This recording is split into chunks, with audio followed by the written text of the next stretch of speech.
Thanks everyone for being here. I'm going to start with a quote. This is Joko Beck from Everyday Zen.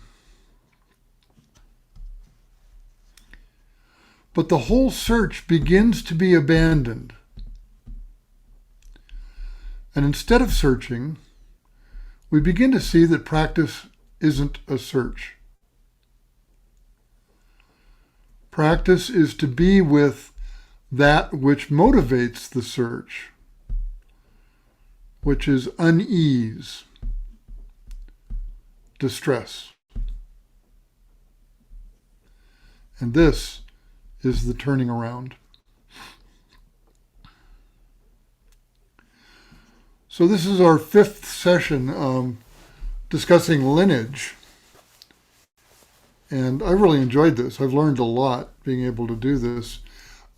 Plus, we did two programs on lineage through the Foundation's offering the last couple of weeks, and that was rich, I thought. We began maybe 5 weeks ago, or 5 sessions ago, with a broader consideration or discussion of the idea of lineage. More than the idea, really, about the energetics of how it appears in our lives. I feel it in my life. So it's not a static. It's not a static thing. It's something that lives.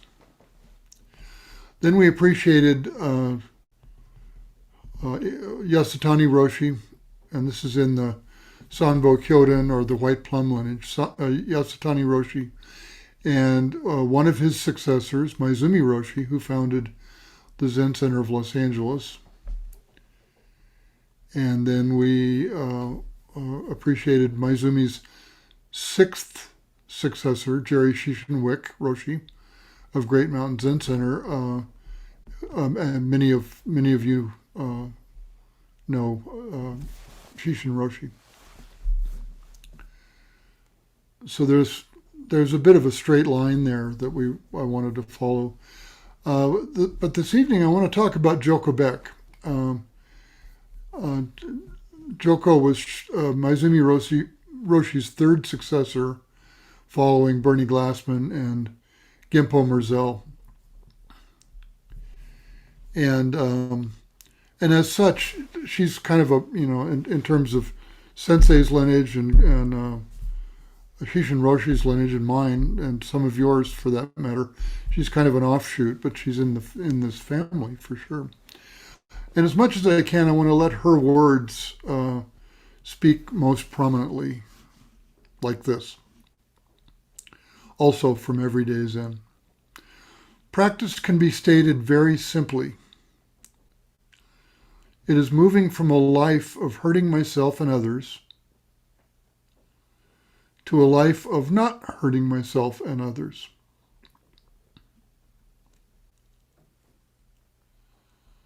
I'm always stunned by the spareness and the simplicity of her teaching. I was thinking the other day that if I had to, and maybe I said this to some of you at some point, if I had to flee my home and I could only take 5 Zen books among the 100 or so that are up on those shelves, at least one of them would be Joko's, and very likely Everyday Zen. You can see this, but I imagine many of you have this book. I have her 3 books sitting right here. And the others in that group of 5 would certainly include Zen Mind, Beginner's Mind by Shunryu Suzuki, and Appreciate Your Life by Taizan Maezumi Roshi. So Joko would certainly be in good company in my backpack as I'm running from the fire. Joko was an extraordinary, and I was going to say somewhat, but I'll go ahead and say very non-traditional teacher. she presented Zen practice in those most spare terms, but in terms that were really personal. She touched my heart. She touched, a lot of people's hearts with messages that felt true and that were ever so simply and easily actionable. You could go do what she said, to what she talked about. You could do it right away. Her book titles alone tell this story. Everyday Zen, Nothing Special, Ordinary Wonder.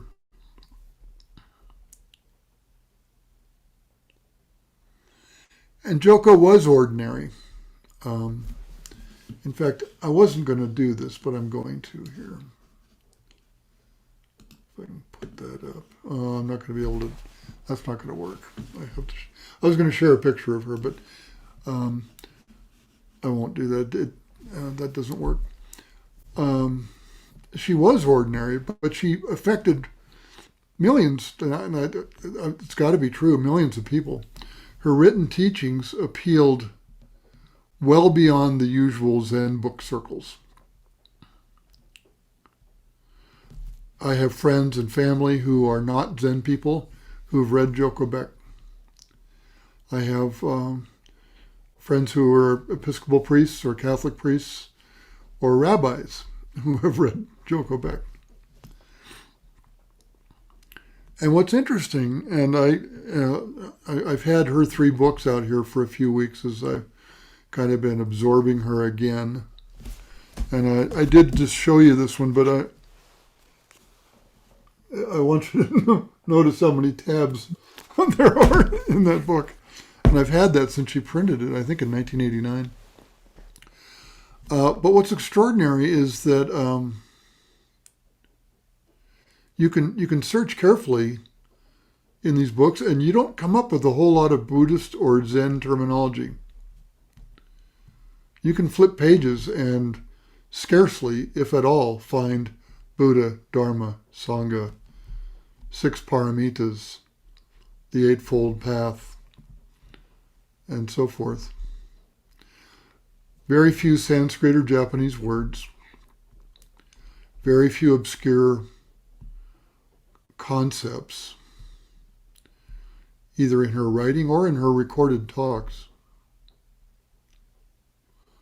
I think this was intentional. I don't know. I never asked her why she wrote the way she did or taught the way she did. Maybe I wish I had when I had the chance. But it seems that she wanted to strip away anything and everything that we, students, could cling to or that we could feel special about. Nothing special. Or that we could separate ourselves from others. And then you drop down a level beneath the book titles, the main headings in Nothing Special, her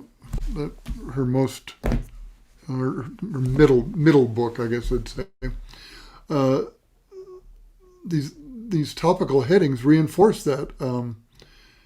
And she's speaking to our intimate everyday experience and how each of us can wake up. And some of those headings are struggle, sacrifice, separation and connection, change, awareness, freedom, wonder. And the last one was Nothing Special. I had the great pleasure to meet Joko Beck and practice with her at the Zen Center of San Diego in 1989, 1991 or so. And her place was an unassuming, unmarked private home on Felspar Street in Pacific Beach, California. near San Diego. There was no sign that said San Francisco Zen Center.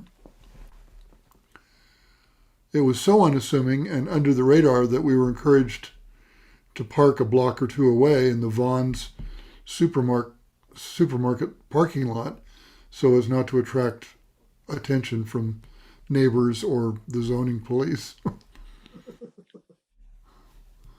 And we sat and we did retreats in Joko's simple middle-class house. And I first encountered her, and this was a while ago, as somewhat stern, perhaps strict, and intimidating. She had a grandmotherly aspect, and having been raised in a matriarchy by a powerful grandmother and mother and aunts, that was a bit loaded for me. And what I came to realize was my perception of her being stern and perhaps strict and intimidating was 100% my projection and making stuff up, of course.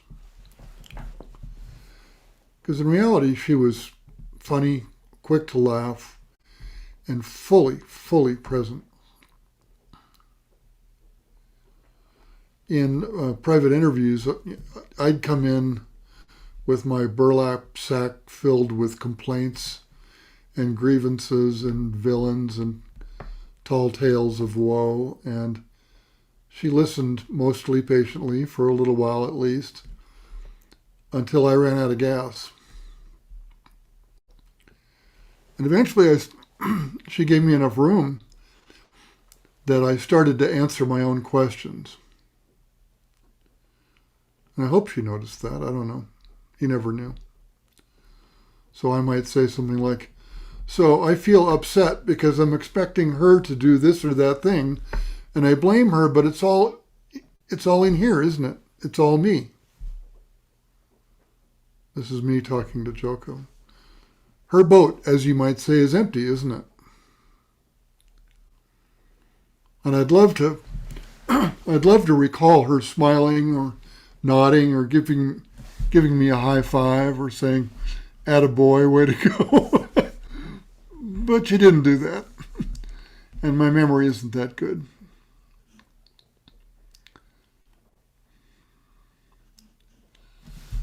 She was known for making it easy, and then I even put in parentheses, maybe hard, I'm not so sure about this, but easy for her students to let go of ideas and beliefs and habits,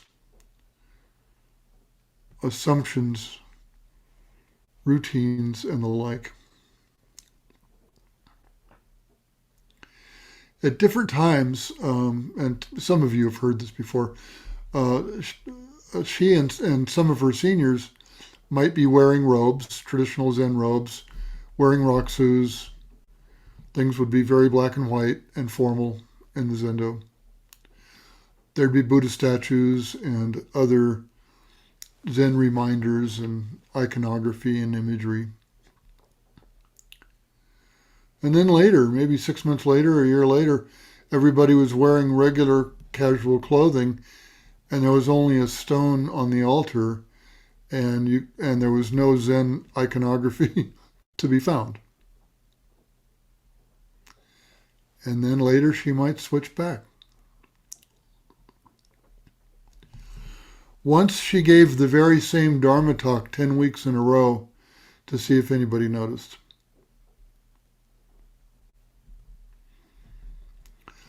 At Sesshin once, she served bread and water for the formal meal.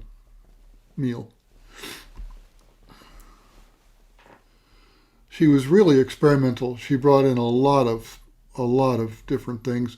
One time we practiced during Sesshin, sitting face to face with one another, with another Sesshin participant, looking into each other's eyes without looking away for a half an hour or so.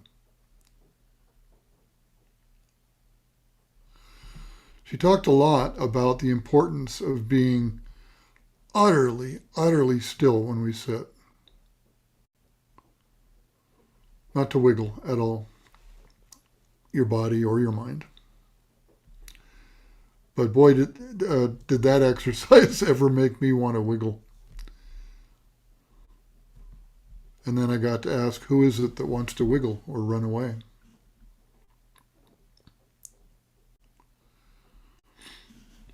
Though she was unconventional in some ways, her commitment to core practice, long hours of sitting with our bodies, like I said, completely still, experiencing our thoughts and feelings in order to uncover what she called our core beliefs,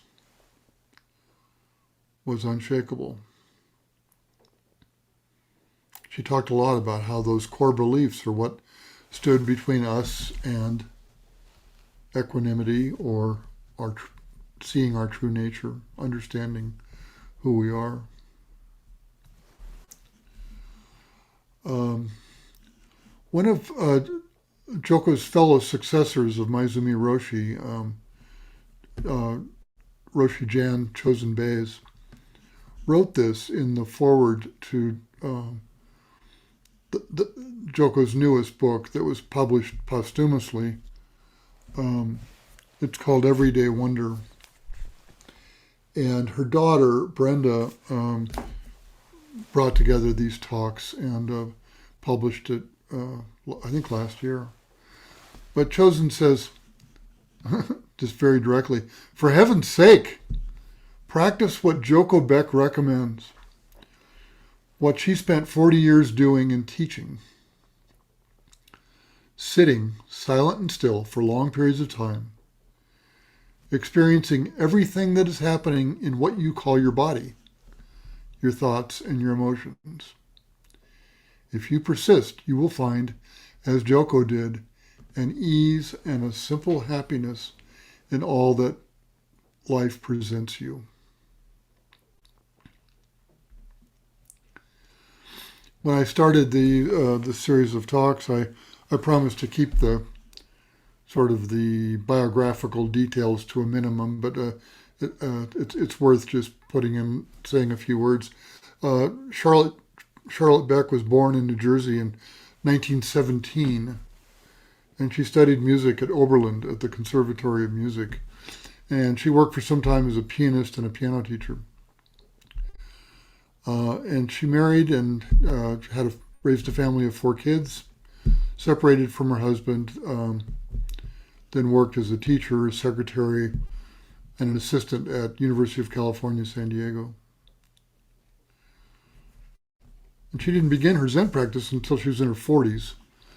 And she did so with Taizan Maezumi Roshi in Zen Center of Los Angeles, and later with Hakuin Yasutani, who we talked about a couple months ago, and Soen Nakagawa, who Shishin Roshi also practiced with. And Joko received Dharma transmission from Maezumi Roshi in 1978. And many of you probably know about this, but she broke with him over his mistakes, indiscretions, the problems that came up at Zen Center LA leading up to the early 80s. And she moved back to San Diego and opened the Zen Center of San Diego in 1983 and was its head teacher until 2006. I hadn't known this, but something Chosen wrote in the introduction to her new book referenced this. Joko survived that early marriage ever so narrowly.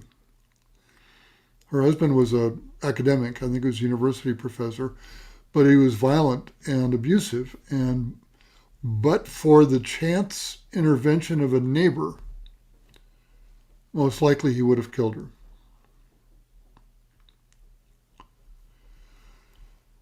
So when she listened to me or other students whine or complain, she had a real life context for this.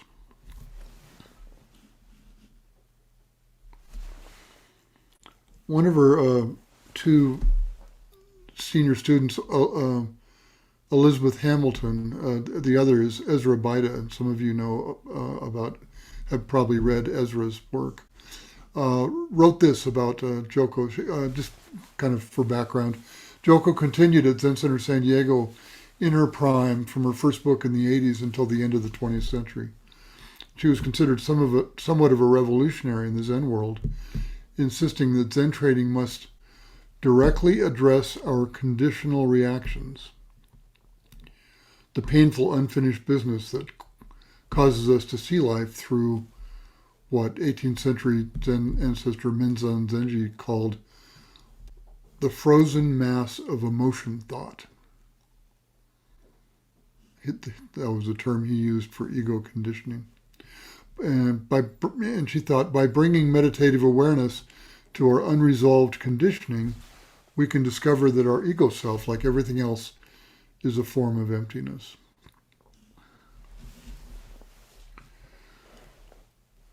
Because Joko was so skillful teaching students to work with their psychological material, states of mind, emotions, she attracted a lot of people, a lot of students who were interested in the relationship between Zen and modern psychology.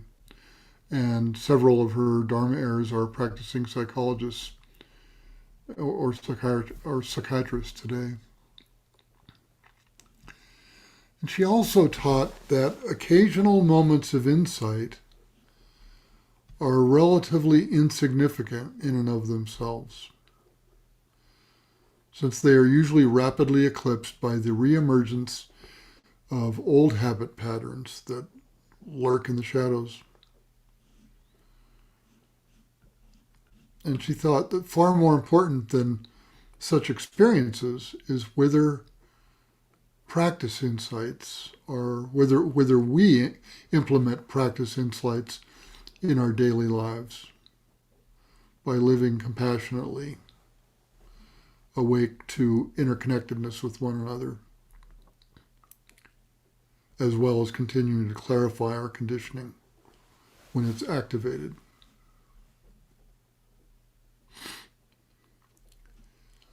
Joko transmitted 11 successors, and she passed away in 2011. And just to make sure this is inclusive, someone mentioned this when we talked about Yasutani Roshi.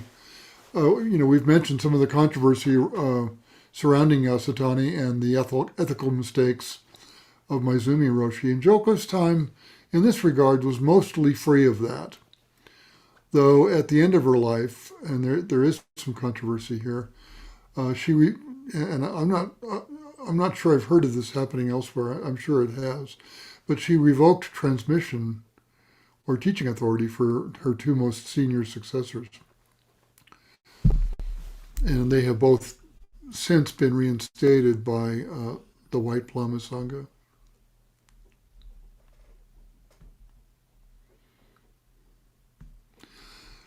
I really encourage everybody to read as much as you can of what Joko left for us. And again, her book, Everyday Zen, I really think is a giant in the literature.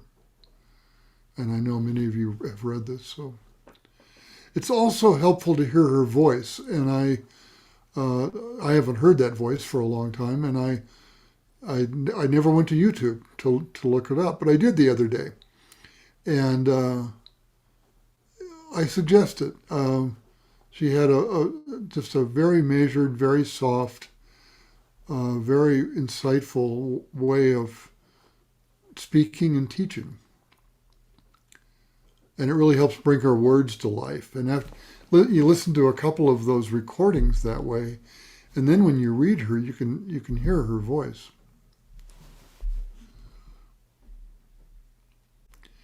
I want to close this with a short passage from a section of Everyday Zen called The Razor's Edge. And it's always been one of my favorite passages in her book. And Joko said, "We human beings all think there is something to accomplish, something to realize, some place we have to get to. And this very illusion, which is born out of having a human mind, is the problem. Life is actually a very simple matter. At any given point in time, we hear, we see, we smell, we touch, we think. In other words, there's sensory input. We interrupt that input and everything appears. When we are embedded in life, there is simply seeing, hearing, smelling, touching, thinking, and she inserts, and I don't mean self-centered thinking. When we live this way, there is no problem. There couldn't be. We are just that. There is life, and we are embedded in it. We are not separate from life. We just are what life is because we are being what life is. We hear, we think, we see, we smell, and so on. There's nothing to realize because when we are life itself, we have no questions about life. So thank you all for listening. I hope that was helpful, and let's all please keep it ordinary. Nothing special, just our lives. Thank you.